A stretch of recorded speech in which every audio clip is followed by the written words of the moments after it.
Chapter 2. Walking down the corridor at the old orphanage. The first orphanage, the one he loved. His room. His and Jasper's room.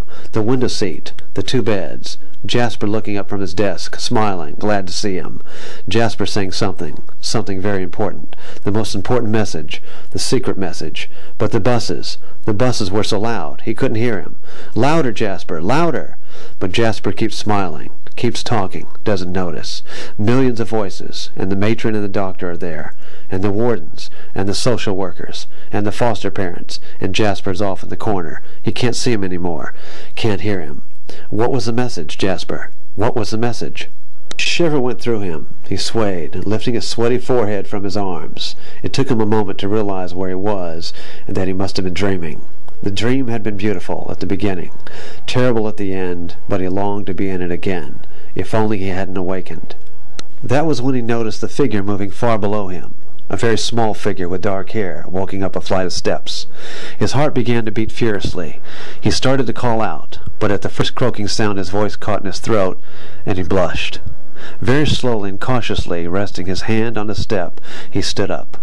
He began to be conscious of the regular sound of footsteps in the vast quietness as the person below marched up the stairs. Obviously it was someone familiar with this place, for there was no hesitation in his gait, no apprehension, as he looked calmly from side to side. It must be someone coming to get him out. I have to call out to him, Peter said to himself. What if he doesn't find me, and goes away, and just leaves me here? This thought was enough to bring out his voice. "Hey!" he said falteringly, and then more loudly, "Hey!" Still not a shout, but enough to make the figure below stop and look around. "Up here!" Peter stammered. "Above you!" The black head below him suddenly became white as the person looked up at him. The hair was quite short, but the pointed face was thin and delicate, and Peter could not tell if it was a boy or a girl. The voice, however, rather rough, was distinctly feminine. "Hey!" she said, shouting up at him, her words carrying clearly across the space between them. "What is this?" "What?" Peter murmured, more to himself than to her. But that must mean she didn't know any more about this place than he did. The disappointment made him feel faint. "But don't you know?" he said. "Speak up!" she shouted, her hand to her ear. "Can't hear you!" "But don't you even know?" he screamed, clenching his fists, his throat suddenly clogged with tears. "Don't you know?" "No, I don't know," she shouted back, her hands on her hips. "But I'm going to find out pretty quick." And she began running up the stairs.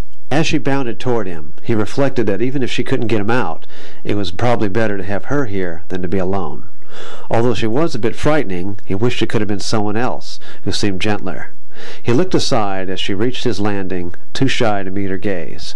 She was a little shorter than he, and had to stand quite close. The landing was so small. He turned to look at her, but the black eyes in her olive-skinned face were so direct and penetrating, yet speculative, that he quickly looked away again. "So you don't know where the hell we are either," she said. Peter shook his head, a little startled by her use of profanity. No, somebody. They just took me here. They blindfolded me and left me here. I don't know anything." "Me either. And they pulled that blindfold stunt on me, too.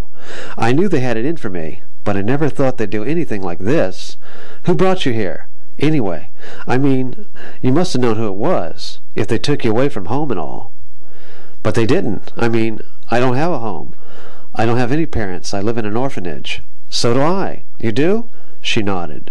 "So today they just called me into the office," he continued, looking down at his feet, "and blindfolded me, and told me to go with the person who was there.